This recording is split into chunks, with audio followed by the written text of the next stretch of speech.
હવે વાત કરીએ નીટમાં ચીટની આશંકા વિશે।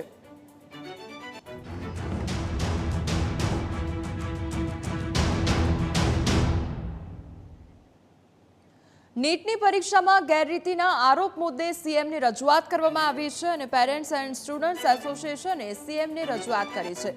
ગેરરીતિ આચરનારા સામે કડક તપાસની માંગ કરવામાં આવી છે। વિદ્યાર્થીઓ બીજા રાજ્યમાં જઈ ગેરરીતિ આચરતા હોવાનો આરોપ પણ લગાવ્યો છે।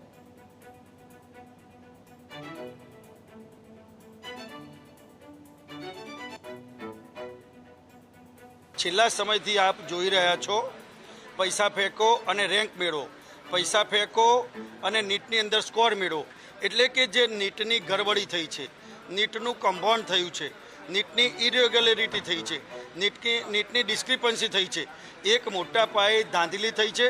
10 લાખ રૂપિયા મિનિમમથી માંડી 35 લાખ અને 1 કરોડ રૂપિયા નીટમાં સ્કોર લેવાનો જે આજના જ ન્યૂઝપેપરમાં છે ભાવ બોલાય છે। 10 લાખ રૂપિયાથી માંડી 35 લાખથી માંડી 1 કરોડ સુધી ચેક દ્વારા પણ એડવાન્સમાં પેમેન્ટ લેવાય છે। 550-600 કરતાં વધુ નીટનો સ્કોર લાવવા માટે કાયદેસરનું કમ્પાઉન્ડ ચાલે છે। તો હવે નજર કરીએ કે નીટ પરીક્ષાનો આ વિવાદનો મામલો શું હતો। તો 67 વિદ્યાર્થીઓને 720માંથી 720 માર્ક્સ પ્રાપ્ત થયા છે।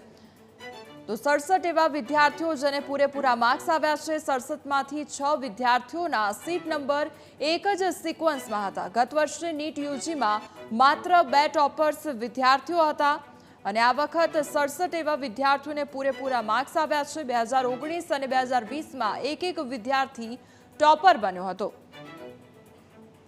તો આ તરફ વર્ષ 2021માં 3 અને 2022માં એક વિદ્યાર્થી ટોપર બન્યો હતો અને 2021માં 3 ટોપર। તો આ વખતે 718 અને 719 માર્ક્સ પણ વિદ્યાર્થીઓને આવ્યા છે।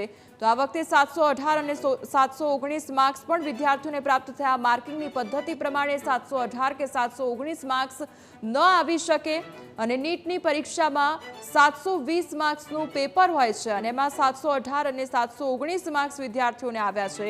એક સવાલ જતો કરો તો 4 માર્ક્સ કપાતા હોય છે અને આખા માર્ક્સનું ગણિત પર પણ નજર કરીએ ત્યારે સવાલ જતો કરો તો 716 માર્ક્સ આવતા હોય છે। એટલે